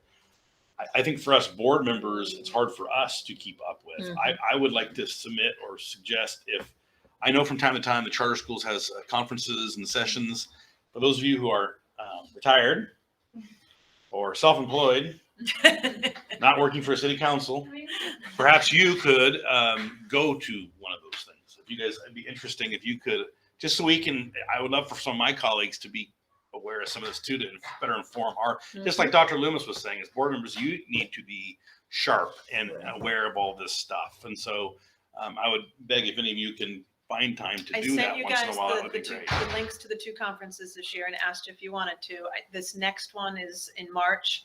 And they're coming up short on hotel rooms, just Sacramento, because there's some soccer thing going on. Mhm. So it would be hard to do last minute on it, as Mhm. it usually is easy to do last minute, but it's not What's this the next year. one after that? It'll be in the CSDC one in November of next year. Okay, So so try to catch that. that said, there are other ones like you'll recognize this alphabet soup, Dr. Halverson. They have AXA. The Small School District Association is having one, but they're focused just on public schools. Mhm. What I think is more important to you and more relevant would be the charter school stuff. I do attend SSDA, Small School District Association, and AXA events, but that's because we want to place at the table with the big boys. Right. So There Okay. are also a lot of online webinars that we can Correct. include you in as well. it's a great one. Liz. That wouldn't be a bad idea once in a while. If there's something like, hey, board members, you might want to watch this, because even I can do that at night. I mean, that would be good. Okay. Yeah. Can we go on the next, anything else on surprises? That was good. Okay. On the next question, can you go to the slide that had the pictograph and our mission and our vision? And because now, we saw that earlier, and now Lindsay's walked us through who our students are, where they are, where we're focused. And I guess that, yeah. So there's our mission and how we're doing this and what we value. So I guess I would ask board members, do we still affirm this? Is this still what you're thinking you're part of? And are we missing anything on this slide? And then do the students that you saw, the type of students we're getting, many 2 levels or more behind in math and English. We saw a slide about how many were foster or orphans, and we saw the income and demographic issues. Is that still our student? So I guess I'd ask, first of all, Does this resonate with all of you? Are we missing anything?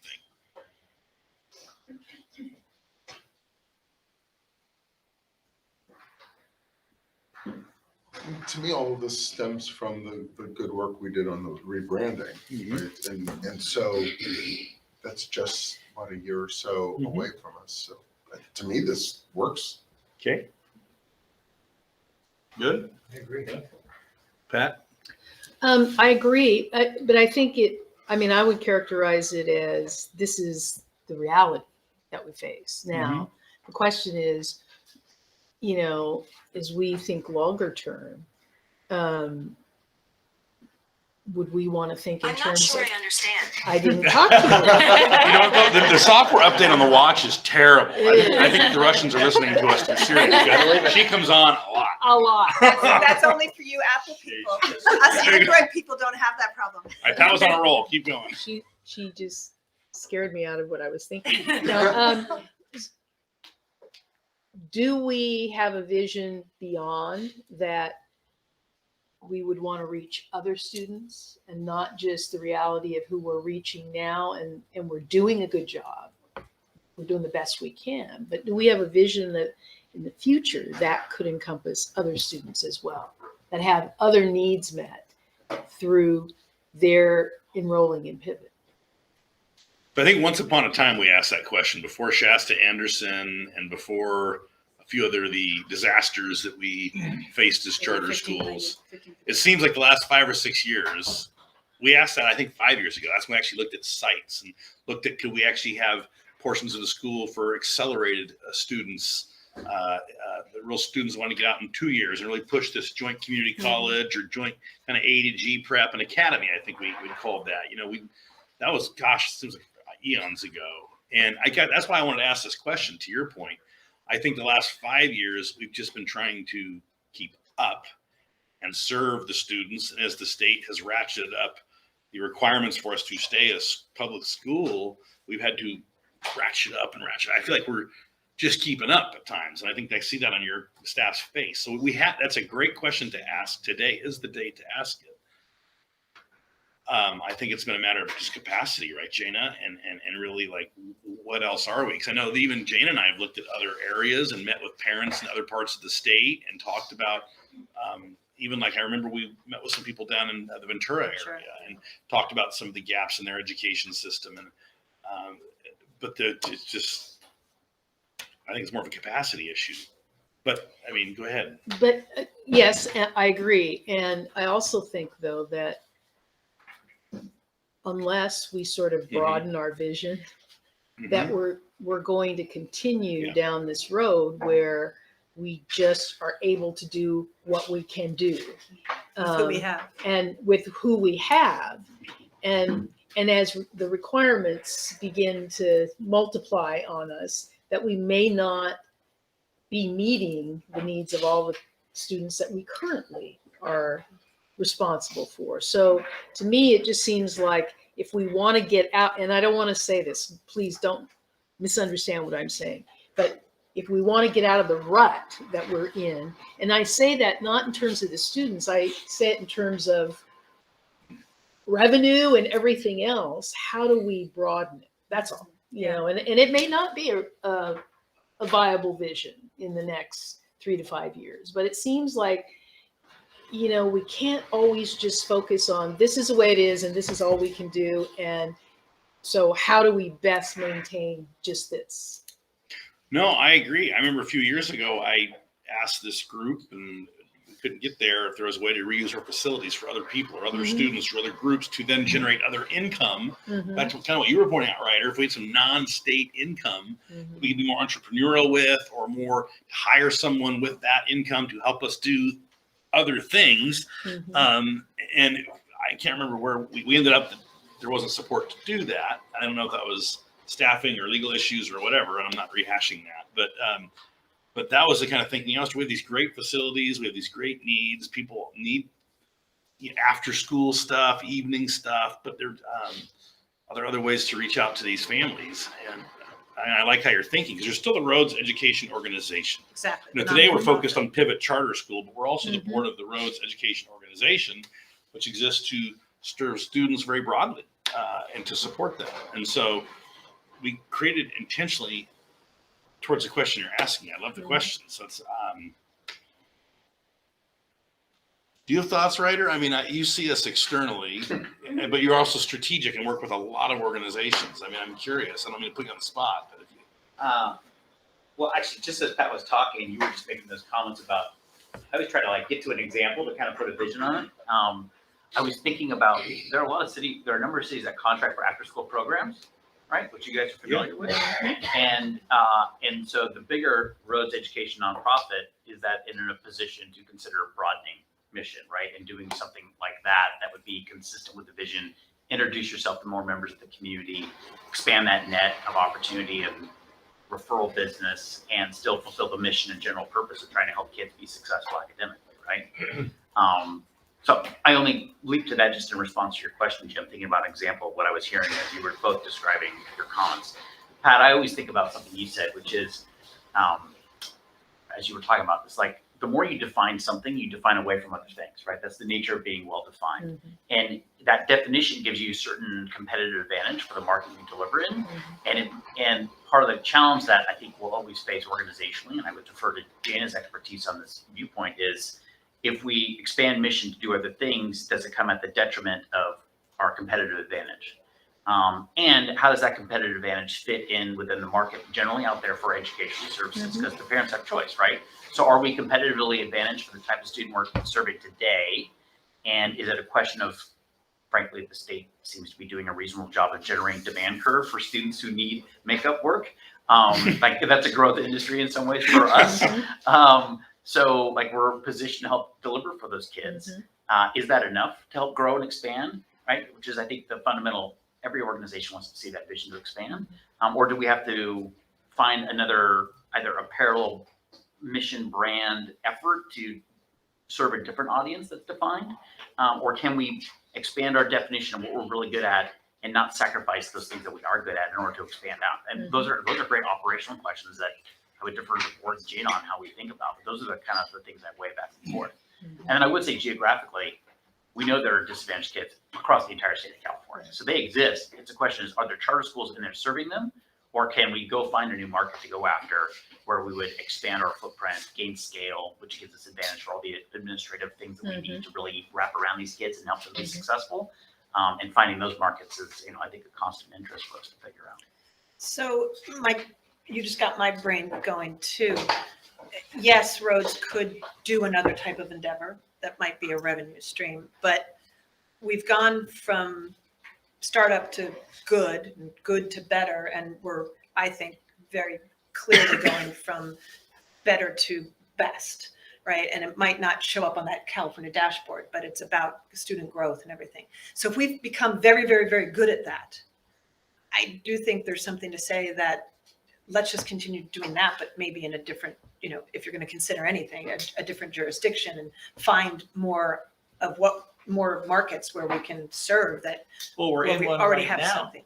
I know, here, I know. in this place. We With got 100 and some odd kids on 36 a wait kids on a list. wait list. I mean, so if you just think about forgetting anything else, we just said that, okay, we got a spot that we could do more with the same basic message or how we do it, but they want us. And so how do you've got a market that's already built to some degree, and it's been that way for off and on for several years. It's not new. So that's another way of looking at this thing. What's the constraining factor? I think it's the educational staff. Yeah, part of it Staff. is, Yeah. well, Right, you can't serve them. part of it's in Well, my you closed could session set up report another- of my evaluation. It's also renewal. If you're gonna more go authorized somewhere else, where are you rates. getting that stuff? Make Well, money, That's that could be a different geography with a different set of. but you got demand here. No, understood. Other places, some places, not much at all demand because of other reasons. So it's not workable in some places. I think given But in the change. keeping go with ahead. what Ryder just expressed, I mean, to me, it seems like I clearly understand and was not proposing that we go find a different group. But I'm talking about leveraging what we do well now, and how do we leverage that to create opportunities? within the area of expertise that we have. And I think that, you know, based on what you've said, what you've looked at in the past, which, you know, just hasn't been able to become operational to expand the vision, but really kind of taking a different look at what we do now and how well we do it and how can we leverage that and create opportunities that then potentially would allow us to expand somewhat the number of staff available to meet, you know, Exactly. emerging needs within. I'm telling you. I'm not talking to you. So that's what I'm really talking about, Yes. you know, and having the vision for that and how do we really look at it that way. This doesn't talk back to Tom. I know. I can honestly say it has Pull the plug out. taken us 13 years to become incredibly good at what we do, and we still have a little ways to go. And I think we need to get through, we're going to have, and again, this is in my evaluation report that I sent you all in for closed session. We have 4 schools being renewed in 3 years. That's accurate, right? Mm-hmm. I think we need to get through that Mhm. and to really get to the best of the best of the best, you know, of who we can be. And we're this far away of what we do really, really well. Lindsay and I were talking about this recently, just philosophizing. We have the strongest staff and allocation of responsibilities, and you saw there's a little, you know, we're talking a little bit more about that, but than we've ever had before. And it is, you know, from good to great right now. And we need to take advantage of that, maintain it, and then we can talk about where What's the old else. thing of quality over quantity? Well, Are we doing it really well? Can we expand it in other areas potentially and make Right. use of that great quality? Right. The question is Correct. what that might look like. Correct. well, and even, you know, sort of adjusting our mindset, because I certainly appreciate what you're saying about the renewal process that's going on. But even looking at that from the perspective of how do we leverage what we have, what we're great at, what we've accomplished in order to get through the renewal processes. And really demonstrate what have we done. We came from here, we're here today, and the possibilities are that we can be there in the future. And to me, it seems like those kinds of stories should be a leverage to help us get through those renewal processes successfully and to be viewed in a very positive way. Well, Yes. And I see a real positive effect of exactly what you're talking about, having a positive effect on what you're doing now, Mm-hmm. because you're bound, if you're doing this good or better, there's always better yet. And you do something else that same way, people look at your roots and say, this is where those guys come from. Mm-hmm. They really did a good job there, so there's a positive effect all the way around. Sure. Credibility, so you. I think back to your initial kind of vision, where are we going or where do we, you know, I think if you said, what is that? I would say that all of our sites were full and our students' well-being was great and they were attending and learning at the goals we have for credit recovery and attendance, and that they were all viable, and that we were able to then look at who else can we serve, right? That to me, where are we headed would be, and we're not there, right? We have some sites that struggle. We have some sites that are, as far as attendance, hanging in there. We have an incredible team. We don't have the size of the team we probably could have, right? So, you know, we have these holes as far as team members we need, chairs we need to fill, and we're bailing some water out of the boat on a few things, you know, but ideally we would be, to me, at that. We'd have all of our stuff. So as I was thinking about it, I don't know that there'd be another thing, but I think to your point, that vision would be, I think that we would be the better version of ourselves at all places. And I guess then how does the stuff we're talking about get us there? That might be, Yeah, that's a great point. you know. Yeah. Anyway, so I think back to this, I think we are comfortable with this. That was a good discussion that we kind of went off to talk about. I think this is really good. So I think as far as I'm not surprised by who our students are or who you're signing up at all. I think we're getting more Spanish speaking students, which I think, 10 years ago, I wouldn't have thought through that, but I think that's healthy. And I think that was mandated, frankly, right? We were kind of told that based on our enrollment numbers, you needed to have more English learners in enrollment. That was kind of the state told us that. So I think as far as who is the pivot student, that was a bit of a surprise, but that community clearly has a need, which is great. Mhm. Just because you don't speak English well doesn't mean that you don't have the heart or the desire to want to pivot your life or have the same challenges that English speakers have, right? Right. There's no difference.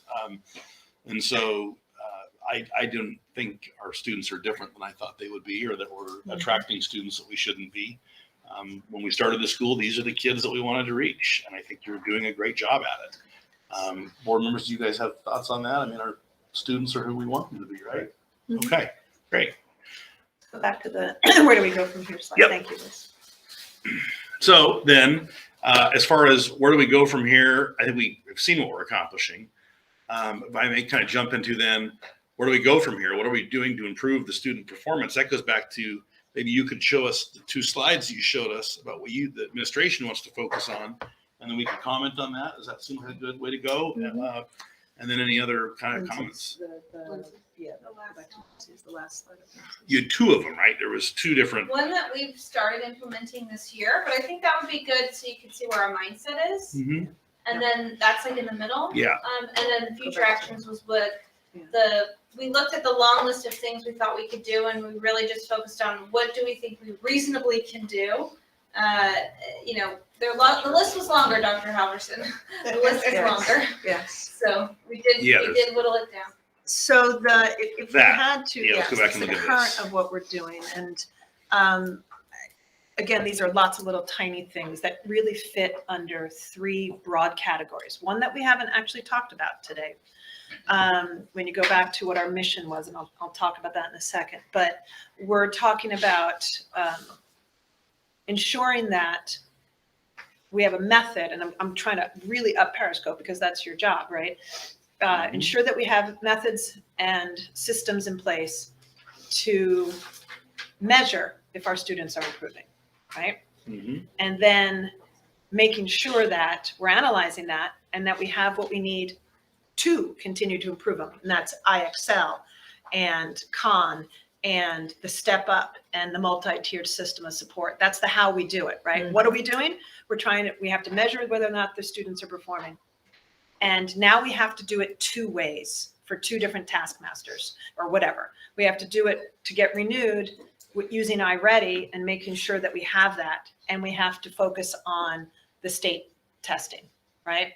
It's 2 very different focuses in some ways. Yes, the Yes. students still have to grow, end of story, but how we get there in each one of those instances is different. Mhm. So now we are back to having 2 sets of doing that, right? So, and we have all these ways of doing it. And ultimately, we have to keep analyzing whether those ways are working, right? If it's not working, we need to get rid of it pretty quickly and try something new. Not add something, take away if it's not working. And I think we've gotten extremely good at analyzing, and it's getting better and better, and Abigail's hands are in it, and Kristen's and Lindsay's and all the site leaders. Is it working? And if something's not working, and let me just give you an example. This is an extreme example. We're not doing this, so nobody say that we're doing this. Hear me, staff? But what if our online workshops aren't working? Why continue doing them? It takes a lot of our teachers' time, right? Our teachers all do workshops. They were working really well during COVID, right? Mhm. But what if they're not working anymore? Could the teacher's time be better utilized helping kids in a different way, right? That's just an example of, we need to analyze whether what we're doing is working, and if not, get rid of it and find something else to do it with. So we're still back at Uber goals, right? We need to assess, we need to figure out where they are, we need to remediate and have these things. We need to keep analyzing and seeing if it's working, and if not, throwing it out, getting rid of it, not adding something else all the time. And that's just on the academic front. The other part that is starting to be more obvious, if you remember the other, what our mission is, it said relationships and supporting students socially and emotionally. So Kristen and a team of folks, including our Step Up teacher and the counselors, are looking at, we're going to be implementing programs where we can assess to the degree that you possibly can, social and emotional well-being, and do the students actually digest this and internalize it? Because we think if they can and they do, and there's a program that helps them do that, then all the rest of the stuff's going to get better too, including their focus and their commitment to, or their engagement in our program. And so they've already developed a program. We're going to start rolling it out. It's not going to take a lot of teachers' time. Like, we're not adding. It's amazing. You'll hear about it in March. It's called Pivot Pride, right? And they came up with this on their own, and it's amazing because that piece is missing. How do we measure whether or not we say we build relationships? How the heck do we measure that, right? So it's one way of being able to measure that. So we're also still focusing on and need to, have the social emotional part and the career part, right? What are we doing for, what can we continue doing, for the careers and getting these kids out into the world and supporting them. So you totally read that those were like, you're reading that was weird. As I was thinking it, you were saying it. And that this emotional social health and connection is our brand niche. That is what makes kids come here, because they couldn't connect at school, right? Mhm. These kids are all academically struggling, but then you come here and you have that extra support, that extra love, the extra attention, that you belong, right? And so I'm glad to hear that you say that was top of your mind, because I didn't see that. I know we were focused on Yes. the dashboard, but that's what gets so damn frustrating about something like that, because you could very then easily lose the other two things you said, which what Ryder was talking earlier, I think are our brand strap. I think we are better at taking care of your kid and making sure they leave feeling whole and finding themselves. And I mean, I think as we continue to read, college is becoming a worse and worse proposition. The way the cost, the stress, the issues. I think you're seeing a huge transition in how families view college. You're seeing even colleges starting to view rankings and bailing out, and the whole thing is. So I think this whole career readiness part is so important too. How are we better than the public traditional school? How are we better than these hands-on things that we're doing? I think are really important. And so back to vision-wise, as I hear you, I want to make sure that we started this school for the kids that just didn't fit or didn't feel comfortable Yep. or couldn't figure it out. And so that is still what we need to do. How do we make sure they're as comfortable and supported and loved? Because most of these kids don't have anything, right? While they're here. And then do we give them 5 or 6 opportunities to explore something so they leave with the skill and can work? Because damn, as an employer trying to hire people, right? You can't hire people, even in the trades and and so the more we can teach our young people, which we're having less and less young people in California. So we even need to be more prepared just economically for our economy, right? So we work as a state. And so I was glad to hear you say those things. I mean, I think those are things we can't lose focus on. Well, and it's, this is all a result of the conversations that we're having at multiple levels.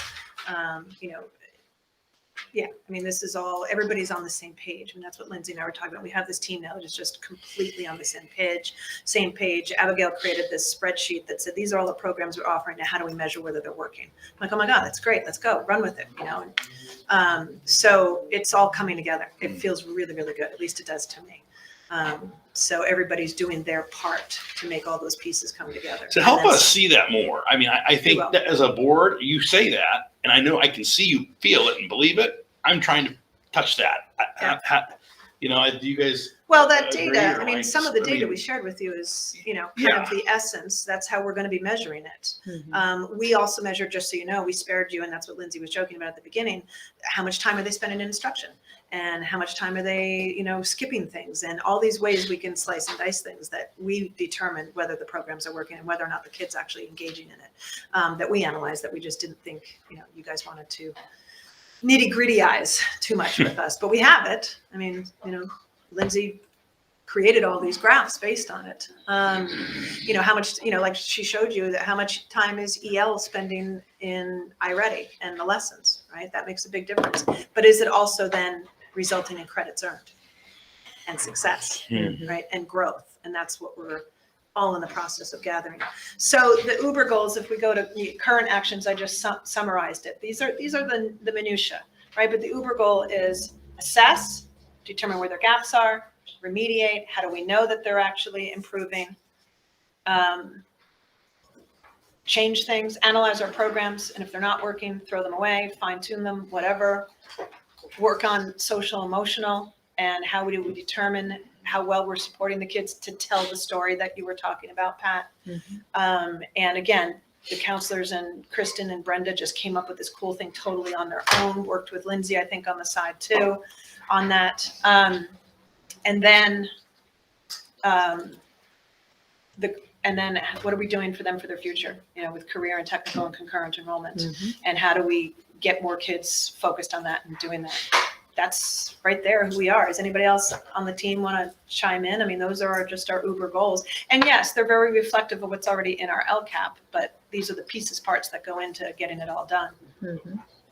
So. All that sound good?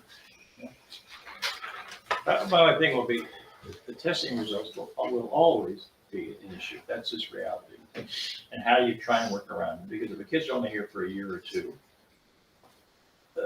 that's who we're getting, and they're gonna come in and try and get them from where they are to something else. So that'll always be up there, but how do we get around it as best we can and not let it dominate in some cases? They have to be dealt with. On the other hand, you're always gonna have that. You know, they're only here for a short period of time. And so you accept that and then say, okay, within those restrictions, what's the best things we can do that with our time, quality of time? The best thing we can do with these guys and prioritizing limited priorities. You get saying, yeah, you're right. Yep. So will you go to the future slide? Can I ask a quick question? Yeah. Actually, you just passed the slide that has the rainbow colors on it for how the state rate stuff. When you had mentioned that we only test 11th grade, or the state only has a test on 11th grade. As far as high school. For high school. Yeah, yes. 3 through 8 and then 3 through 8 in high school. And then most of our kids are high school, right? So We're about 50-50. So I just pulled the numbers for North Bay. There's 90 students in 3 through 8 and 89 in 3 to 11. okay. So But the majority of our students are in high school. So if all of our kids in high school tested, what would that look like, right? But they only test 11th grade. So I guess my question is, there's the scale is supposed to accommodate for improvement. How do you measure the improvement if you only test one time the entire 4 years of high school? You're being too reasonable. You're being too reasonable. That's a great Now it's like question. it's sitting on our- It's like you're So you may have covered this territory before. I'm just trying to understand. Me too. There's no rational answer. I'm trying to because it's an understand, too. Irrational thing.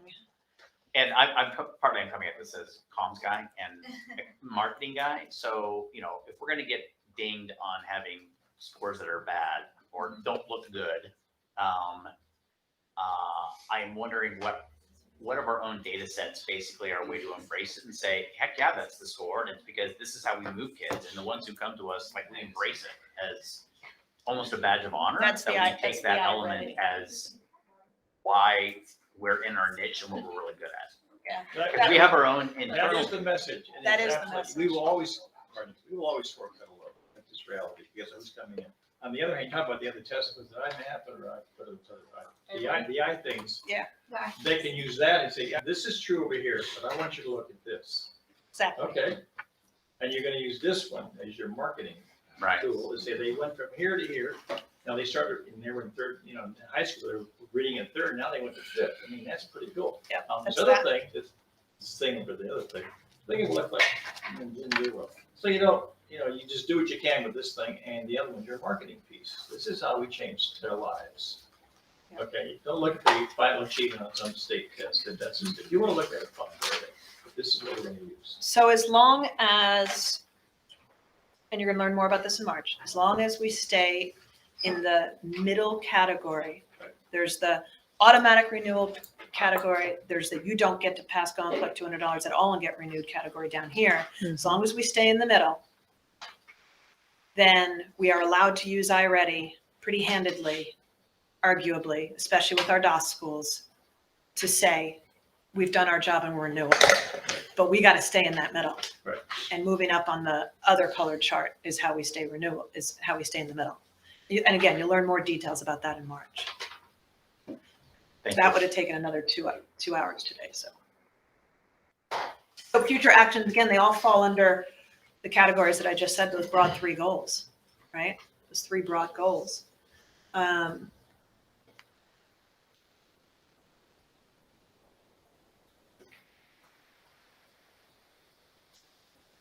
This is just the how, right? What is the we only need 3 thing again? Oh, Craig, why don't you speak to that? It's supposed to be a little funny just to keep some levity in our conversations.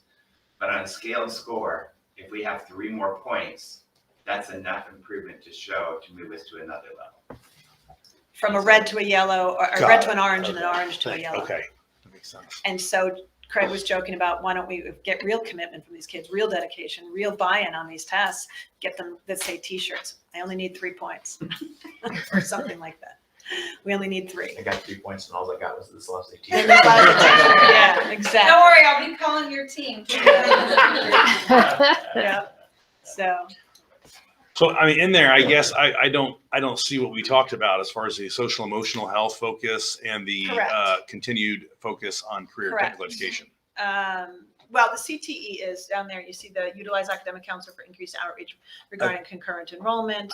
And this, and again, the LCAP. I didn't see that, meaning creating stronger career pathways and skills for our students as they leave Correct. so they can have a career. Correct. And that's, yeah, back to the LCAP. It's in there. So that's not going away. Okay. It's not going away. These are the short-term, doable yes. nows Yes. that we have the capacity for. Thank you for pointing that out. Got it. That's exactly how this slide was created. So, basically what I'm saying is we got to stay focused on those 3 goals still, right? 4, I mean, really. But we're really laser focused in the next couple months on getting these damn Yeah, colors Yes. so we can survive, live, and then exhale and do the other stuff. That's what you're saying. Yes, the colors is going to be a 3-year process, minimum. But we'll get colors in December. so Yes. we're really focused on But the that. process towards changing the colors, improving the colors is the next 3 to 4 years. Questions, comments? Good? Yep. Okay. So why don't we, I just thought of this, so, and sorry, I don't mean to tell you your job, but why don't we not punt back to the LCAP goals, but make sure that what we just discussed here, just come back with the shorter version of that. Bing, bam, boom, this is what we're focusing on. And I knew you were taking notes on what I was saying. So we'll bring them back in March, though. Okay. And, I already did it. we'll Lindsay-ize Great. the chart for you. Unless, And I think we can have some, more candid conversation tomorrow too, as we're checking on your progress as executive director. Yes. I think that will be very helpful. We'll have a night to select on some of this stuff and have some Yes. conversation with you and as what it I relates put to in your my, goals. what I put in my report will make more sense Mhm. now that you've sat through this. Mhm. Okay, we good? Yep. Lunchtime? Lunchtime. And then I think after lunch, I thought it'd be good if we could, especially board members, kind of walk tour the facility again. It's been a while since we've Yeah. been here, and I think And, there's some things the and staff would like to show us. Anna would like to give you a tour of the soil and science. Great. that Teresa and Anna have worked so hard on. Awesome. So I don't know if you want to do. Wanna do it Anna's first gonna or leave. after? Do you know? You want to do it before lunch? No, she said she was staying till 12:30, but that she would stay I'm for trying to figure out that. where So we're at. I think this at is least that's what she booked. said originally. So Hotel lady's not getting back to me. I think I booked Where? this. Oh, I think I booked this Italian. It's called Bacci. It was really highly regarded. Okay. Chairman, will the meeting be adjourned before lunch? Or- Yes. Oh yeah, yeah. I'm done. We're done. Yeah, so I we need think to we finish adjourned the. Officially? No. Oh. no. What do we got to do? There's upcoming meetings. and- Oh, okay. So 5.1 upcoming meetings. So we have tomorrow at 110 Dry Creek Road for the business and evaluation of the executive director. And then Saturday, March 25th, we're here probably to be determined. Is that good on the board members still? March 25th? Mhm. Okay. I'll check my iPad. Anything else before we adjourn? Okay, we're done. Thanks for today. Yeah, I guess we're adjourned.